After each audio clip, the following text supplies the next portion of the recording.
is gearing up for not one, but two massive, very important Senate runoff elections. And joining me now to talk about this, Hice, the ranking member of the Subcommittee on Government Operations in the great state of Georgia. Sir, thank you for coming on. We appreciate it. Obviously, the Senate as it stands right now, by my count, is at 50-48 in the Republicans' hands.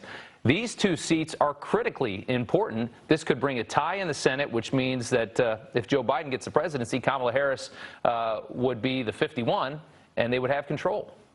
Tell us about it. You're right, Rob. And as a result, Georgia is becoming the epicenter of this Senate election. There's no question about that. There's going to be tons of activity over the next 8 weeks or so here in Georgia, and we're obviously gearing up for that. In the meantime, we're still in the midst of a recount on, it's about to get underway, a recount on the presidential election. So a lot of activity happening here in the state of Georgia on elections across the board, and all of them are critically important. Yeah. I mean, you have to get to that 50% mark to not have a runoff, which was tough news for David Perdue. He would have had it if not for that rule. But tell us about each of these races. Let's start off with the Perdue-Jon Ossoff race. How do you see this faring, I believe, in January, right?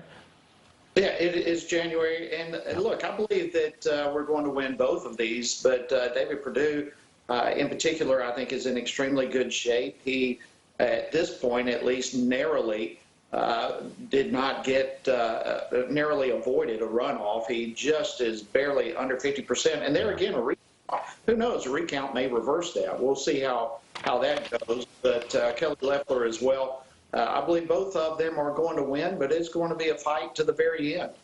Yeah, the Loeffler race was Loeffler, Warnock, and Collins. Tell us just the latest on that one from what you see.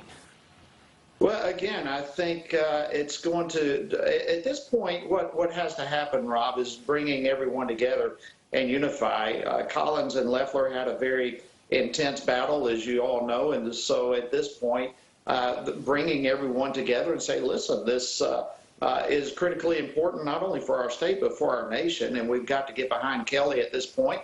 Everyone, even those who are supporters of Doug Collins, has to come on board at this point, and let's get behind Kelly. And I believe that's going to happen. All right. So Kelly Loeffler and David Perdue, who would be the Republicans if Republicans win both seats, are calling on Georgia's Secretary of State, a guy named Brad Raffensperger, to resign.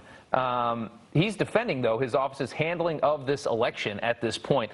Why are they asking for him to resign? What's happening here? Well, it's been a debacle, as we all know, what's happened in Georgia. And quite frankly, largely, this is because the Secretary of State brought this on himself. When you send out to every registered voter in the state, which they did, and of course we know that the voter registration lists are inaccurate, anywhere from 5 to 10%. But nonetheless, against the counsel of many, Secretary of State Raffensperger sent out automatically to every registered voter an opportunity to vote by absentee ballot. Yeah.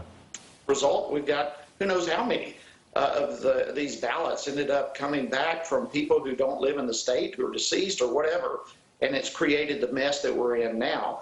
And so that is why, as we all know, there is going to be a recount. This is a razor-thin race, and Doug Collins now is going to be heading up that recount. And just today, I can tell you, he has already called for there to be a hand count. We've got to have an accurate count, and I can also tell you that the Republican Georgia delegation, including our two newest members, are all in agreement with that as well. Yeah. Let me ask you something. I've got a friend of mine was talking about that he lives in California. He said everybody out there got the same thing. You get the absentee ballot automatically sent to you. And he was saying that he can't see a way where he wouldn't be able to vote twice in his state. I'm wondering if you see any possibility of that in the state of Georgia as well, where he doesn't think there's anything that would prevent him from voting twice and for them both to be counted. You vote absentee and then you go to the polls on election day and do the same thing. What do you think of that? Yeah, that's a very serious concern, and we've got to find out. That's why we need a hand count, and that's why we're all calling on the Secretary of State to give us a hand count now. Let's get an accurate assessment of what actually happened. If you put all these ballots back into the machine is just going to count the ballot, and we're going to get the same issue that we have now. And in fact, we know that some of the machines here in Georgia had glitches in them. So let's get a hand count. Let's find out if there were any who tried to double vote or if there are any other, for whatever reason, ineligible ballots. Yeah. We've got to deal with that. We've got to resolve this thing once for all. And but you bring up a valid point, and we're calling on the Secretary of State to give a hand count, and let's resolve this issue. Right. All right. Well, early January, 2 major Senate runoffs, and in those races lies the balance of power in the Senate. If Democrats happen to win them both, they get control of the Senate. If Republicans can hold just one, they will have control, and that is huge going into the next 2 years. Congressman, thank you so much for joining us. Rob.